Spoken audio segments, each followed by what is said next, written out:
For me, I had cancer. Best thing that ever happened to me. People are always shocked at that. 1998, I got cancer. But it changed my philosophy of really what was meaningful to me in my life at that time. Who knows, had that not hit me, what path I would have taken in more of a selfish meanness career, but it made me take inventory of what was important to me. That's why I probably enjoy the servant leadership path, is you get more meaning out of life by helping others versus acquiring things. So that's why I like entrepreneurship, I like servant leadership, I like working with young people. It's rewarding, and some of my most happiest, meaningful moments are seeing other people be successful. My name is Greg Woodman, and this is my advice. I've been teaching Engineering 310 at Penn State since the year 2006, and the topic is entrepreneurship and leadership. And we have a lot of emphasis of teaching students the difference between management and leadership. And many people come into the class having watched movies, having had bosses and coaches, and they get quite confused about management is a different skill set than leadership. Managers are actually just project managers. They lead the specialized people and they task them. They kind of control and monitor and provide the steps to get the job done. Whereas a leader is more the inspirational, understanding what the specialized worker is doing so they can help motivate and help align to get them to achieve the task at hand. It's just a different skill set. It's a kind of a fascinating skill set. Managers actually point of view often thinks in the past. A leader is more of a visionary looking to the future, and it's kind of seeing the future and acting upon it today and assembling the resources in the form of humans and staff to be able to achieve the objective. And the best form of leadership is servant leadership. Dale Carnegie said that we think about ourselves 95% of every day. We're thinking about ourselves. And to be a servant leader, you're thinking about others. You have to learn to lead yourself first before you can lead others. And a good part of leadership is, again, having a North Star, having goals, having an emotional connection to want to achieve goals. I actually have my students do their obituary just because it makes them cast out 70, 80 years. Like, what does that obituary look like? And it sometimes freaks them out, is like, well, I haven't even thought 5 years down the road. Well, let's talk about that. What does life look like? And it's amazing when you actually give them these tools that they start crystallizing what's important to them. And that's a big part of the class on leadership, is like you have to have a view of your future. You have to lead yourself before you can lead others. You have to manage yourself before you can manage others. And so it starts with me, as cliche as that sounds, is like, what does the future look like for you? And then we get to the surface of, you go deep a little bit with young people and they say, oh, I suffer from procrastination. That's my number one weakness. Well, why is that? Well, I don't like what I'm doing. Well, why is that? Well, I don't even like this major. I don't even like this curriculum. Well, then you're going to procrastinate, So let's find something you like. Like, well, my dad told me to get in that major. Well, and then they play video games all day because at the root of it is they don't like what they're doing. And so procrastination creeps in, stress eating, stress, whatever college students mitigate their stress. But a lot of it is they haven't crystallized their future.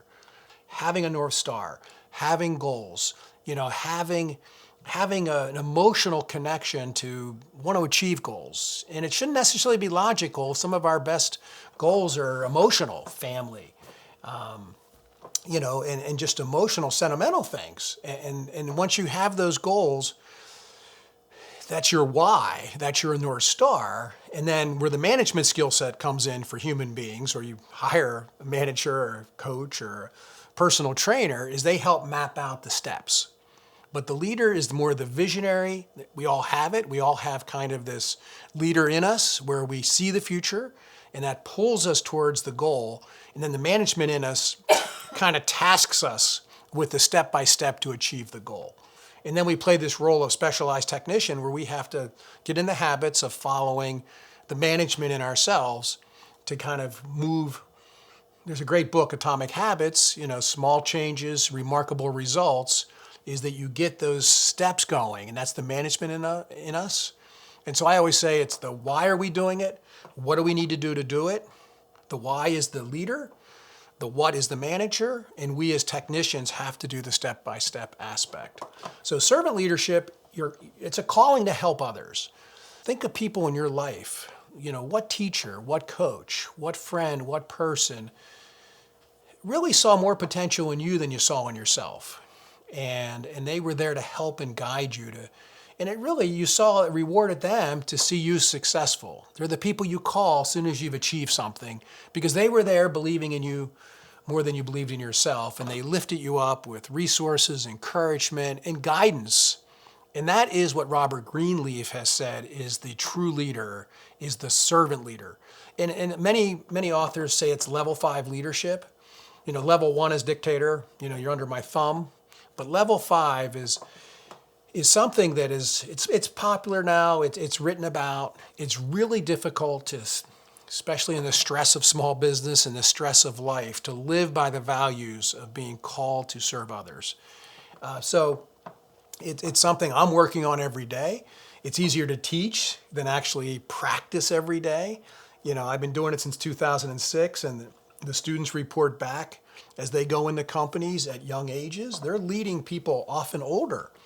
And if you understand the toolbox of servant leadership and you understand that it's not about me, but it's about you that I'm leading, you can lead older people. You can lead people quicker, faster, smarter than you because you become a resource to them and you want them to achieve their objectives. And they gravitate to that type of guidance. Who wouldn't?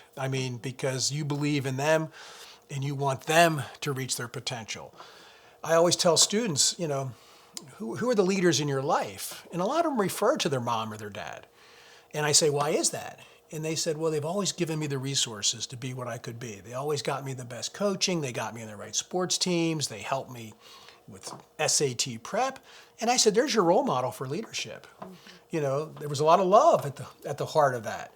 It wasn't about them, just creating trophy children, to have them look good. They really loved you and provided you all the resources you could to be successful. And I said, be that when you're in a company, be that for yourself. And it really resonates with the students. They come in thinking it's right out of the movies where you got to yell at people and you got to put them down and you got to humiliate them. They see these great war movies. And I said, no, we're in a different kind of economy now where people can quit their jobs and most people quit a boss before they quit the company. But they'll stay at a company if that person who's leading them really wants them to succeed. COVID certainly shook out the great resignation. Everybody started really enjoying living at home, working at home, walking the dog, taking naps, watching CNBC for stock tips.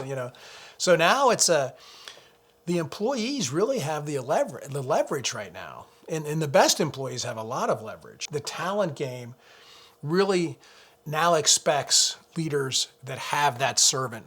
They want to join companies where they feel that the leader is going to help them achieve their career objectives.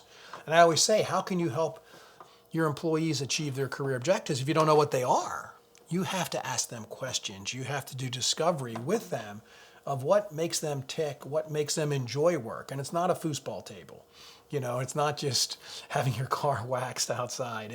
It's really everyone has different motives. And that's a big thing about leadership or being a parent or what motivates, where does this person get their identity from that makes them feel good about themselves, accomplishing things? Think of all the great movies that you've ever seen. There's always a character in every movie. The hero is called to action usually by some convention that happened in story writing for centuries. A guide shows up. If you think of Rocky, it was Mickey. You think of the Hunger Games, I guess it's Hamwich or whoever. Yoda shows up in Star Wars. Every movie, there's somebody has to show up. And that's the guide is another word for leader. And the leader, the guide, calls the hero to action who never does it on their own. They have to be challenged by the guide. And those are the best leaders. Those are the best parents. Those are the best people who do it with themselves, is guide themselves. Be gentle with yourself. Don't beat yourself up. And then look at your potential and then map it out. And great things can happen. Zig Ziglar had a great quote about if you're helping other people achieve their goals, you will achieve your goals. And I actually think the more I've studied servant leadership and the more I work with students, that it's really a good prescription for, I think, happiness in your life. You know, everything I've read, all the books of all the great leaders, they were really not called to be heroic. They were really serving and guiding others. It's those you lead are the hero in the story, and you're the guide. So the little tip is be the guide in other people's life. And it not only is it rewarding, you'll help them reach your potential, and you'll reach your potential because you'll be attracting people to being a part of something bigger than themselves.